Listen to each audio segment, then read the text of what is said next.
फेरि जुन चाहिँ कम्पार्टमेन्टको हाम्रो सेसन क्लास 12 डिफ्रेन्सिएसनको लगरिदमिक फङ्सनमा छौँ हामी। अनि अब लगरिदमिक फङ्सनको क्वेसन्स हामीले हिजो एउटा गरेको थियो र आज एउटा गर्छौँ। त्यो क्वेसन छ, क्वेसन लगरिदमिक फङ्सनबाट क्वेसन छ। म एकदमै एक्सपेक्टेड क्वेसन्स मात्रै गराउँछु। Find dy by dx if y to the power x plus x to the power y plus x to the power x equals to a to the power b। यो लगरिदमिक फङ्सनको questions भयो। एकदमै expected, एकदमै important question, एकदमै आउने question हो। र यसमा सल्युसनमा पहिला हामीले के गर्नुपर्छ त भन्दाखेरि चाहिँ गिभन इन्फर्मेसनलाई यहाँ लेख्ने, y to the power x plus x to the power y plus x to the power x equals to a to the power b। त्यसरी नै अब यसो गर्ने, यसलाई late u equals to x y to the power x, y to the power x भयो, y to the power x, अनि v equals to x to the power y, अनि w equals to x to the power x। अनि अब हुन्छ हाम्रो u plus v plus w भनेको चाहिँ यति हुन्छ a to the power b। यो त कन्स्टेन्ट हो भनेपछि अब यसलाई डिफ्रेन्सिएट गर्दै du by dx plus dv by dx plus dw by dx, यो तीनटैलाई डिफ्रेन्सिएट गरेपछि कन्स्टेन्टको डिफ्रेन्सिएसन 0 हुन्छ। यसलाई इक्वेसन नम्बर 1 भन्ने। अब हामीले पहिला u कन्सिडर गरौँ। u now u equals to y to the power x, taking log on both sides, taking log on both sides, दुईटै साइडमा लग लिने भनेपछि यो भयो डी लग लिँदाखेरि log u equals to log y to the power x भनेपछि log u equals to x log y, हिजोको जुन चाहिँ फर्मुला थियो हाम्रो x log y। अब डिफ्रेन्सिएट गर्ने यसलाई,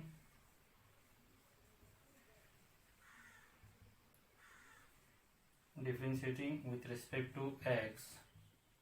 on both sides,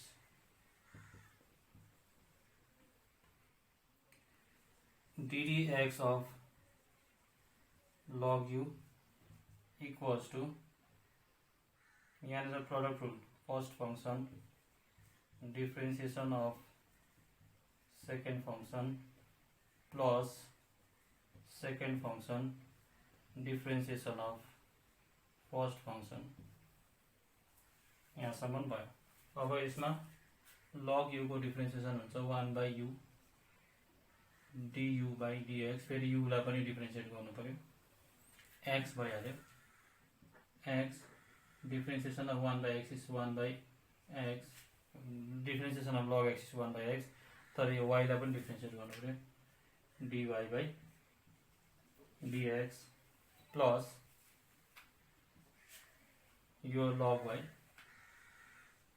differentiation of x is 1। अब यहाँनिर के गरिन्छ भन्दा चाहिँ du by dx equals to u, यता लगिन्छ, यो x by y भयो, dy by dx plus log y, this equals to u को value y to the power x, y by x, dy by dx, x by y, dy by dx plus log y। अब यसले भित्र multiply गर्ने, तर अहिले नगरौँ, अहिले बादमा गर्दा हुन्छ यसलाई।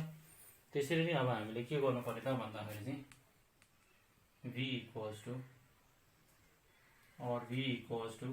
v को भ्यालु छ हाम्रो x to the power y taking log on both side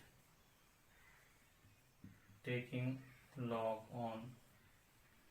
both sides दुईपट्टिको साइडमा हामीले log लिनु पर्यो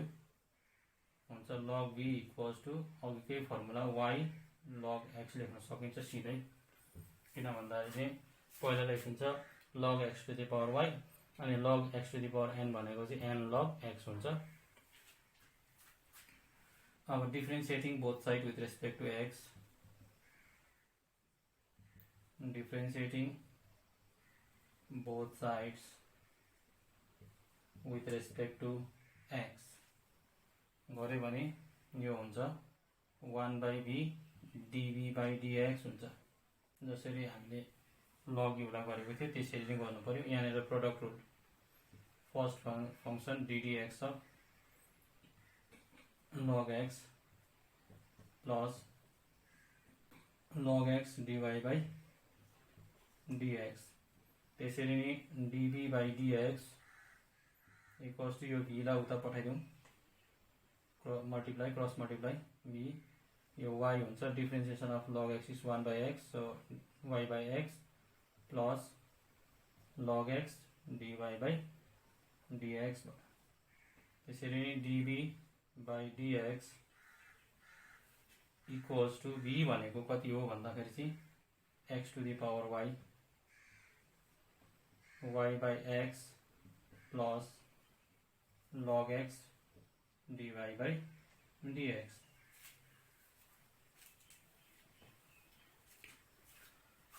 अब हामीले गर्नुपर्ने छ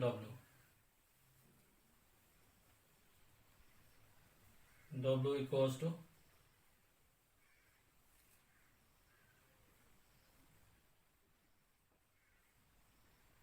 x to the power x w equals to x to the power x w equals to x to the power x यहाँ taking log on both side taking log on both sides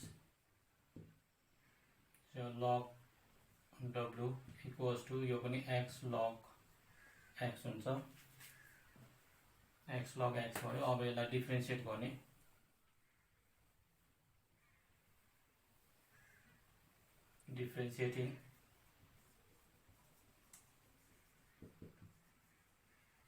differentiating both sides with respect to x भनेपछि यो 1 by w dw by dx equals to x यहाँ product rule ddx of log x plus log x ddx of x यो equation number 1 याद राखिराख्ने so dw by dx equals to यो भयो w यतापट्टि आउँछ यहाँ x by x plus log x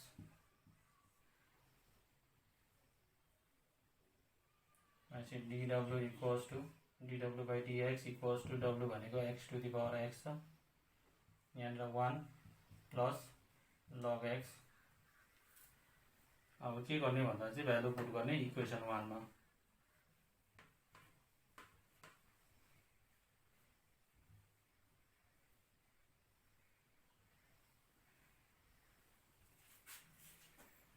therefore du by dx plus dv by dx plus dw by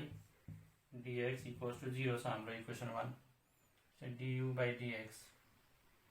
त्यहाँ छ y to the power x by y dy by dx plus log y dv by dx यहाँ छ x to the power y by x plus log x dy by dx त्यसरी नै dw by dx यहाँ छ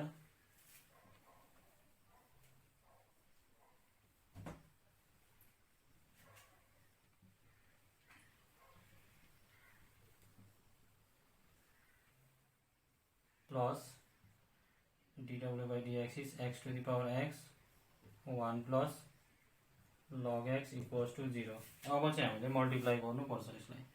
किन हामीले dy by dx लाई झिक्नु पर्नेछ, बाहिर निकाल्नु पर्नेछ। dy by dx हामीले निकाल्नु पर्नेछ। dy by dx निकाल्नुको लागि हामीले यहाँ मल्टिप्लाई गरेर यसलाई पहिला के गर्नु पर्यो, खोल्नु पर्यो, अन्त चाहिँ हामी dy by dx क्याल्कुलेट गर्न सकिन्छ।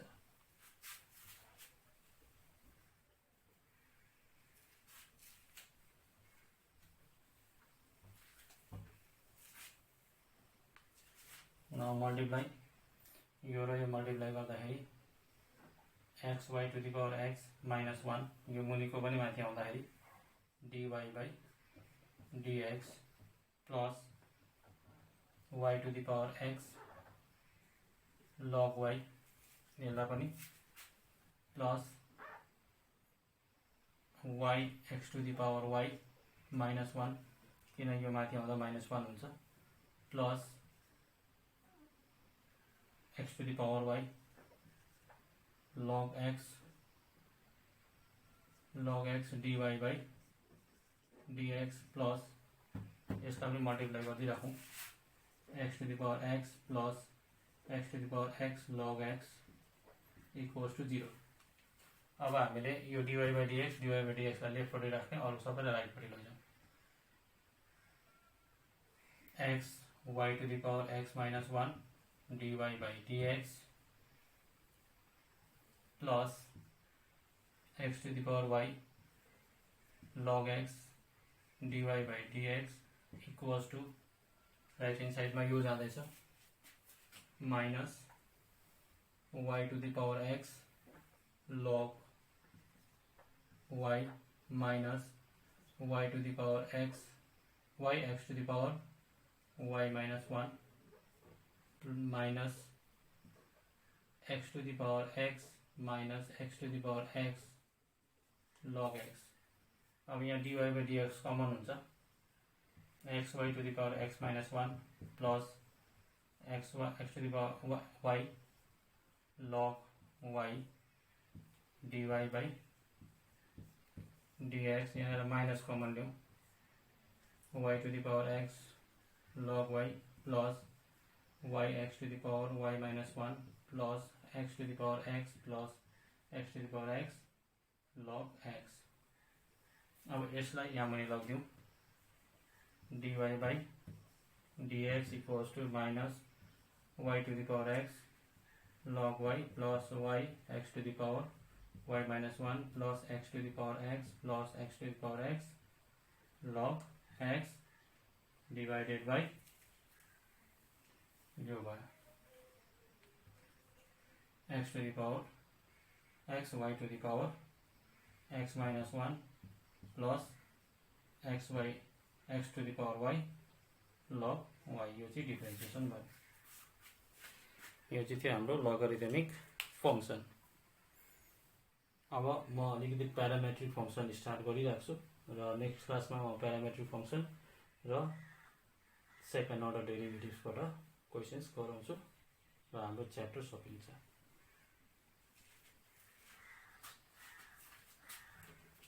यो क्वेशन्सहरु मजाले प्र्याक्टिस गर्ने, बुझेर एकदमै राम्रो हुन्छ कम्पार्टमेन्टको लागि अनि इम्प्रुभमेन्टको लागि।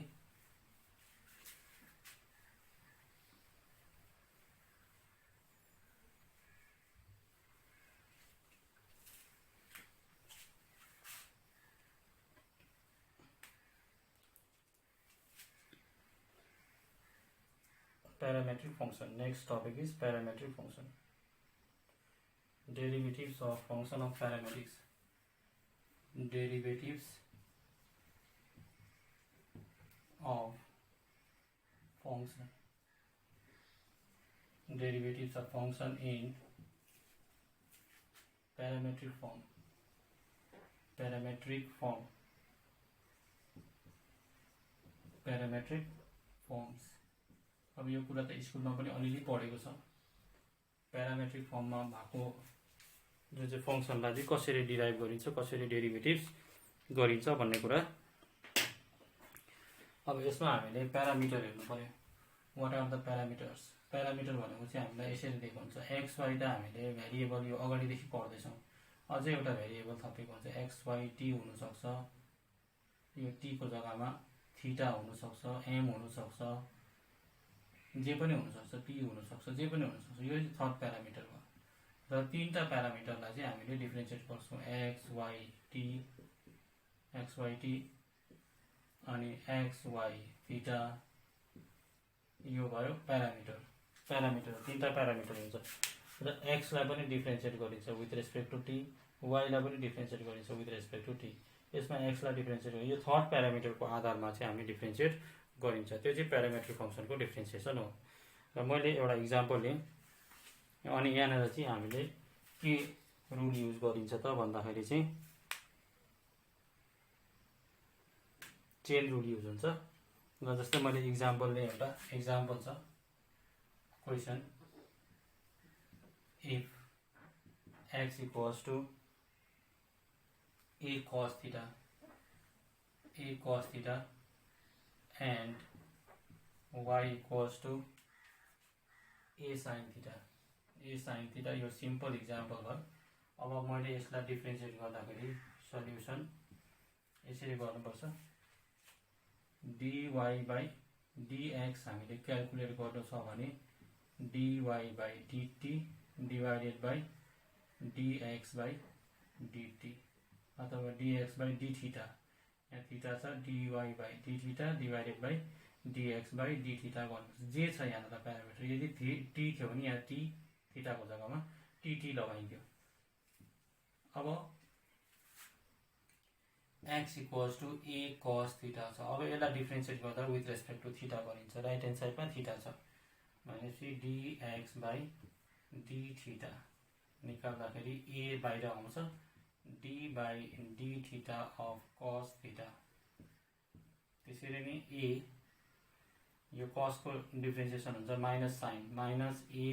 sin theta भयो यो डिफ्रेन्सिएसन सक्यो त्यसरी नै एन्ड y इक्वल्स टु कति दिएको छ भन्दाखेरि चाहिँ a sin theta दिएको छ भनेपछि यसलाई पनि dy बाई राइट ह्यान्ड साइडमा थीटा छ parameter variable so dy by d theta equals to a लाई बाहिर लेख्ने d by d theta of sin theta so this equals to a cos theta अब हामीले निकाल्नु पर्यो dy by dx therefore dy by dx equals to dy by d theta divided by dx by d theta गर्यो भने dy by dx हामी सजिलै पाउँछौँ dy by dx is अब dy by d theta इज a cos theta divided by minus a sin theta अब यो a cancel हुन्छ so dy by dx equals to cos by sin is minus cot theta अब यहाँसम्म त हामीले बुझ्यौँ कोही बेला हामीलाई थीटाको भ्यालु दिएको हुन्छ र थीटाको भ्यालु दिँदाखेरि चाहिँ हामीले यहाँसम्म गरेर चाहिँ थीटाको भ्यालु लगाएर चाहिँ हामीले भ्यालु क्याल्कुलेट गर्नु पर्छ यो प्यारामेट्रिक फङ्सनमा र म यो थीटाको भ्यालु लगाएर गर्ने म नेक्स्ट क्लासमा गर्छु आजलाई यति नै तपाईहरुले यो भिडियोलाई विशेष गरी मन पर्यो भने तपाईहरुले लेसनलाई क्लियरली बुझ्नु भयो भने लाइक गरिदिने सब्स्क्राइब गरिदिने अनि शेयर पनि गरिदिने ताकि सबैले यसरी मतलब अलिकति भए पनि हेल्प पाओस् त्यसको लागि शेयर गरिदिने थ्यांक यू